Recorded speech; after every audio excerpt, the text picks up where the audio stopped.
Welcome to another edition of GoogleIsEvil, formerly What the Fuck. Formerly a general conversation about, life being a little bit ludicrous, and every week there's an example of it. Every week you can come up with another argument against it, kind of thing. Anyway, so only the one video this week, and so look, the idea is communicating an argument, and so I sort of recognize that in the physics argument there's these elements of physics that need to be argued. People have these underlying assumptions about how things work, and you have to first get rid of those. You have to first get rid of devotion to those assumptions, to at least have the argument. So at least to have a conversation, there has to be some openness to the fact that you might be holding a belief system that's wrong. Like I said, there are a few religious people out there who concede the argument. If there wasn't a God, okay, they wouldn't be very impressed by what's going on in the lithosphere. And would not choose by volition to be a participant in the game. The game isn't good enough, without the afterlife and the whole purpose and function thing and the soul thing. There's no reason to play. So those people, as much as they're fascist, fanatic, loony, inquisitional, religious imposing kooks, at least they have the capacity, to think beyond the boundaries without thinking that's the devil talking or something, to even ask the question. So much of this probably, I like the idea of just asking questions and getting people to answer the questions, little thought experiments. Would you initiate life on Mars? Would you do this? Would you do that? And getting through those questions to the character of the person, and recognizing that you really would, to go to Disneyland, if there was 5 of you and one of you was going to be terribly ill, and you knew that before you went, and that was a condition of going. They're going to be allergic to the whole thing, and they're going to have a rotten day. Would you agree, you and the other 3, to impose on them to have your day at Disneyland? And this is a way of finding someone's character. I mean, obviously I would say, no, I don't need to go to Disneyland. I can do something else that doesn't make them sick. And if I can't go any place that doesn't make them sick, then I'm not going any place, because I just don't see the point in it. I don't see any value in this trivial thing called a good time, because frankly it's just perceptual. This is part of the argument can make. Your good time is just a state in your brain, and frankly, if it was just about having a good time, then just close your eyes and have a good time. I mean, imagine, use your use your brain, to synthesize your experience, because frankly that's all your brain is doing anyway. It's just synthesizing the experience. Practice, practice imagining, and you'll get it, that there's not much difference. The actual thing and the fake thing in my head, there's not much difference between them. It's just an image. And the one in your head is, it's not as good. Alright, it's not high definition TV.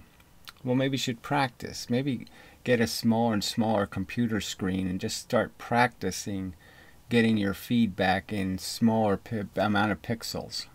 And then eventually you'll be quite satisfied with the low resolution that your brain creates.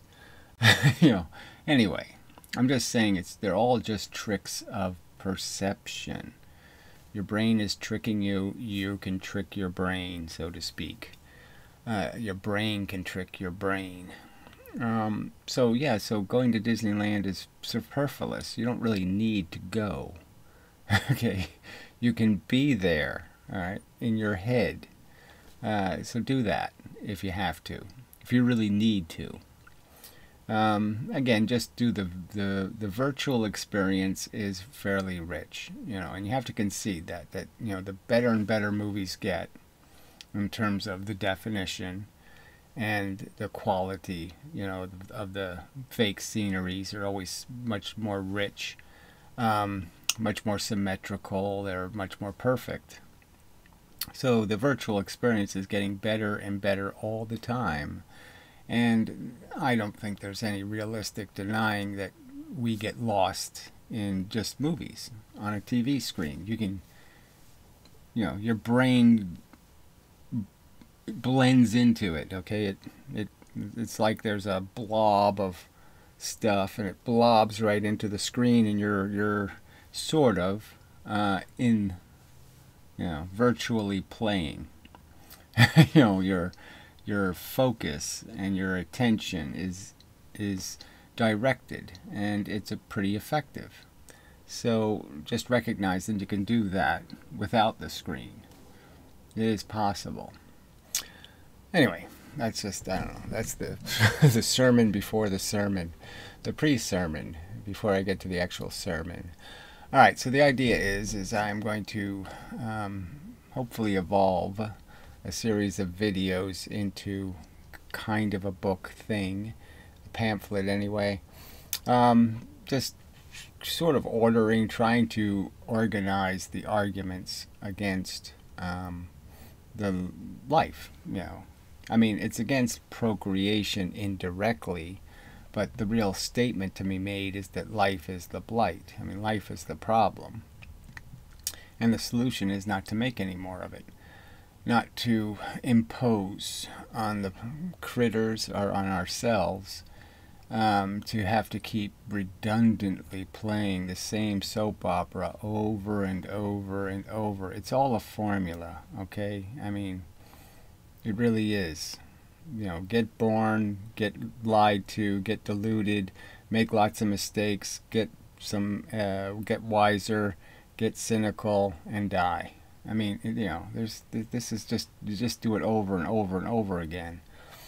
You know, in different versions of the same shitty story. And some of them are really shitty versions. You know, years of cancer therapy and blah blah, you know, all kinds of shitty versions. Yuck. Yeah.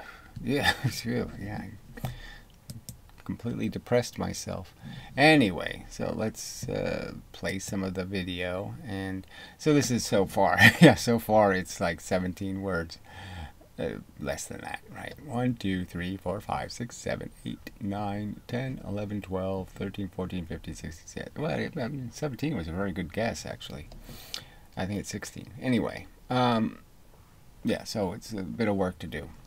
And so these videos are going to be part of me just doing the process of organizing and thinking through, you know, what are the best arguments, and some of the arguments will be references to other people making arguments rationally that makes sense. So take the best out of the Benatarian type argument, what I would call the zero-sum argument. It's made out of the negative. You know, the whip came first. There really is no good, okay? There's just the bad, and we evade the bad that feels like a good. It's not really good. It's good. You can't deny its goodness, but it's not pure good. It's only good because you took the poison out. It's not good because it's actually good. Something, see, and just getting more precise words to say things in is just part of the trick of this whole thing. So, I mean, making these rambly videos is okay, you know, but yeah, maybe the argument needs to be more precisely made to satisfy, I don't know who it would satisfy, frankly, because the smarter people don't need the more precise argument. So who needs, and the dumb people can't understand the more precise argument. So you'd almost argue what's completely superfluous to the purpose. I guess it's more efficient, you know, in terms of how much time somebody has to spend on the subject, maybe. but I don't know. Yeah. Well, anyway, the point is that's what I'm doing. So that's that's the project right now. We'll see if it stays a project. Impact statement. I mean, you couldn't, if you were going to say I'm going to... Yeah, so this is one of my, I think, pretty good arguments to make, is that if you were going to create life on another planet or something and you had to go file a environmental impact statement to get a permit, there really wouldn't be any good grounds to give a permit. It's so messy, it's so dangerous, it's so sloppy. You know, you just, oh yeah, I'm going to allow evolution on another planet. And yeah, okay, it could evolve all into a big giant blobby virus, you know, that'll come back and kill us. You know, it could turn into almost anything. And the point would be, why are you doing this?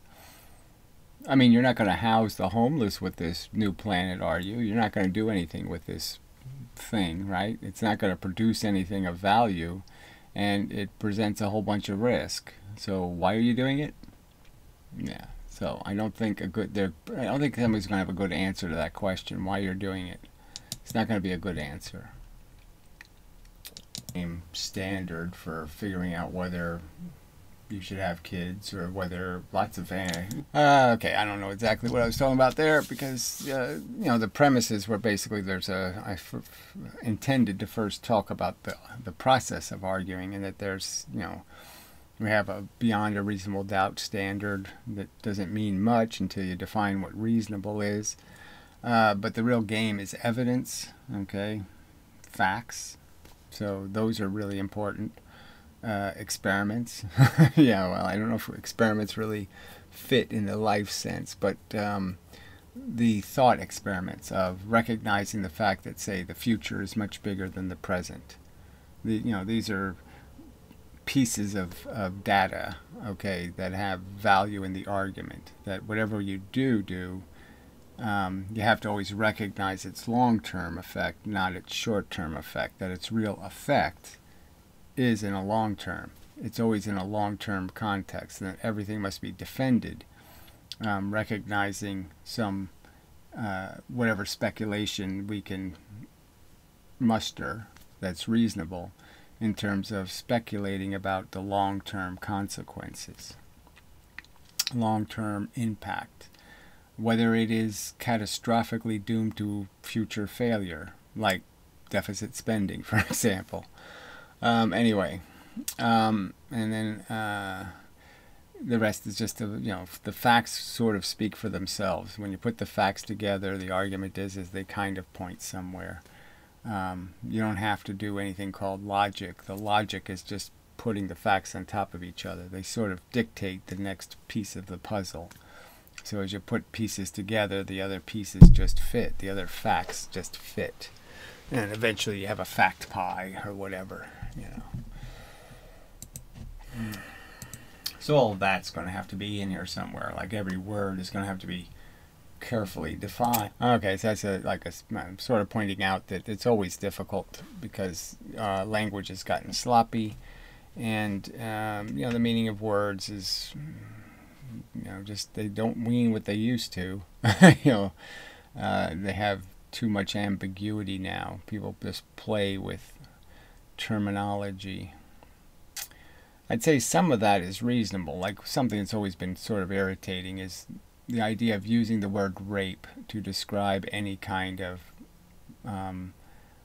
gross imposition, any kind of rude or obnoxious or taking or stealing, you know. And you know, I think that kind of ambiguity is useful, but some people find that offensive. So, you know, it's how it actually, you know, frankly, as someone who's experienced a few, that's that's all right. So, you know, what are we playing for? And you know, it's, you always, you know, it's who wants to put it down into these simple things? But I mean, for a lot of people, it's just about this visceral sensation. They're just chasing the right to have another sensation. You know, I'm going to have an orgasm, you know, 14 hours from now, and that's really important to me.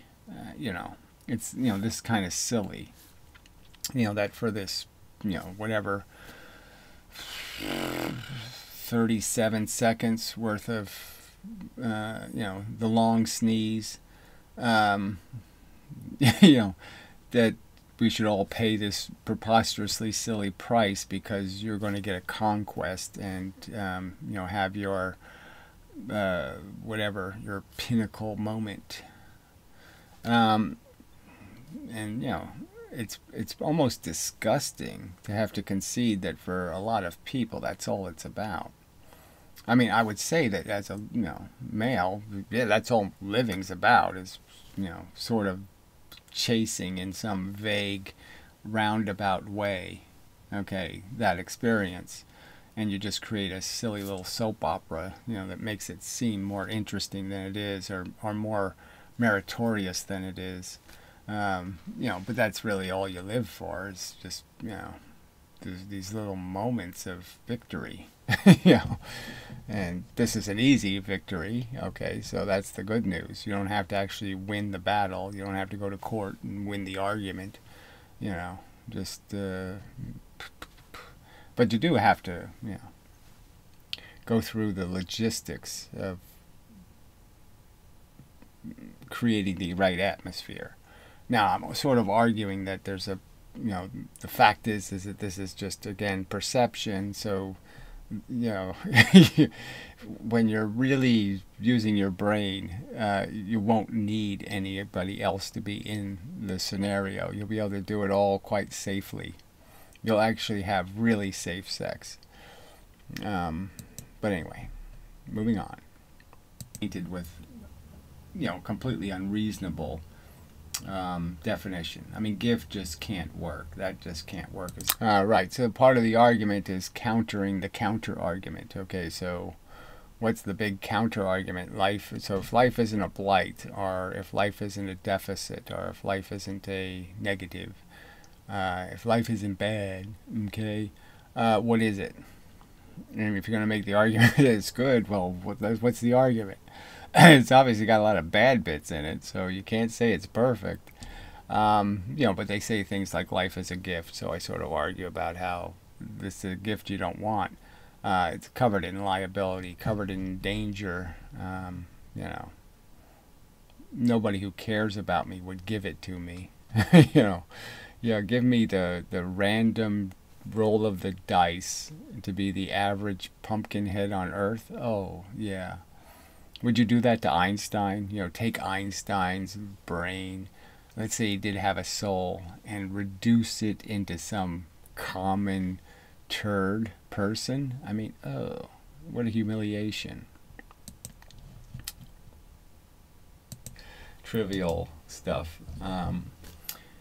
Even if you just measure it by Einstein's devotion to the big questions, and just, his will to spend his life trying to answer questions, even just that part of him, diminished to somebody who's just trying to ask the question, how can I get her drunk enough so I can rape her?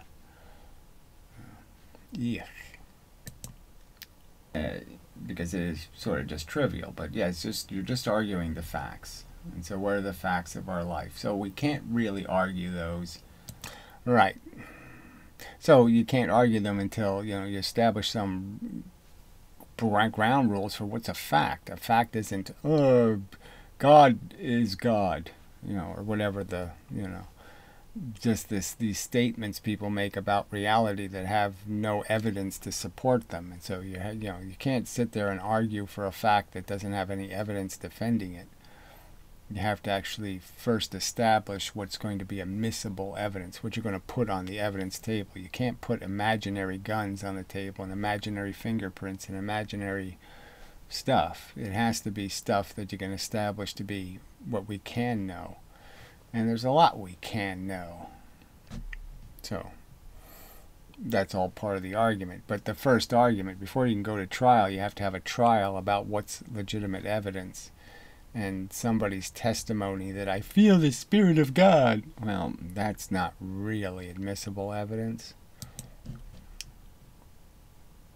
Endlessly tortured forever.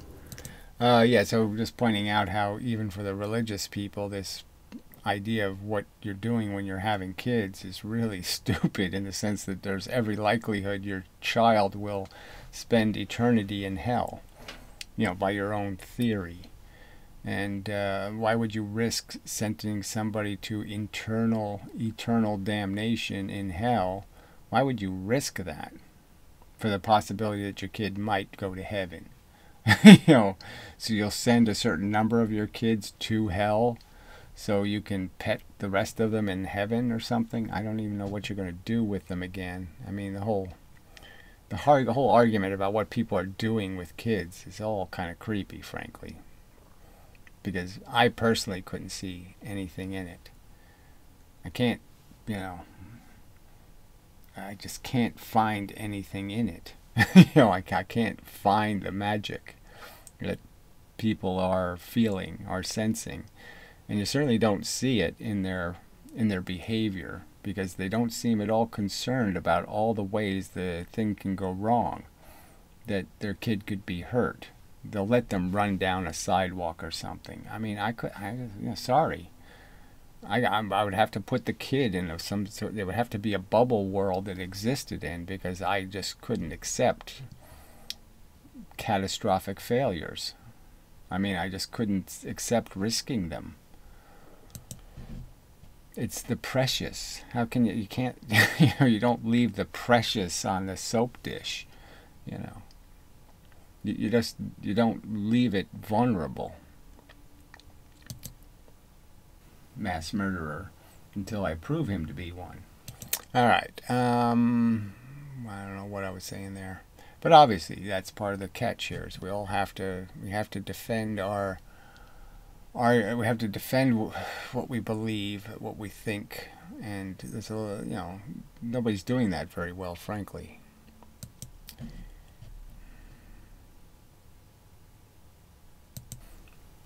And then there's the opposite side, is just who's receiving the argument. So the argument is it's one thing to write a book, but who the fuck's reading it? And what kind of brain is reading it? And so who you're talking to, will they understand anything? I mean, some arguments are kind of complicated. I mean, you can argue for evolution, and you can give like simple evidences, like you have seawater in your bloodstream. You can point out how your embryo, looks just like, pretty much. You can't tell much difference until, like, I don't know, the 7th month or something. Between like a whale and a human. I mean, they're so similar. I mean, all the basic organs and the basic functions, are the same processes. There's just so many, so you can give the simple, that's the simple argument. And then you have the more complex argument. It gets into all the blood chemistry and how the cells are made up, and blood typing, and all kinds of stuff that just points to there's no choice here. I mean, there's no good reason for us, humans, to have 97% of exactly the same DNA sequences as a chimpanzee. There's no logic for it, except for evolution. Dumber the receiver is, okay, the less they're capable. Okay, so yeah, it's the same point. Vance. Position wasn't fair or right, and that even your torture isn't worth it. That a million other happy people don't make up for the price you pay. Now, that might be a right argument, but that's the right argument you have to make. You can't just make the argument, I hate you. Right, so that's the imposition argument that I think is the most powerful argument. It's the one that, my first reaction to procreation was, I don't want anything to do with it, okay? I don't see any personal advantage. So I will just tell you, quite honestly, I was an asshole antinatalist, in the sense that I wasn't doing it for any good reason. I saw no advantage to the financial liabilities. I saw no advantage to all the worry, because I knew I wouldn't let me get away with the crap I was doing. I knew how dangerous the life I was living was, and how reckless it was and sloppy it was, and I knew how lucky I was. And I knew there was a whole bunch of times when I did something that could have ended so badly, like riding on the outside of a car, you know, on the hood, you know, crazy shit.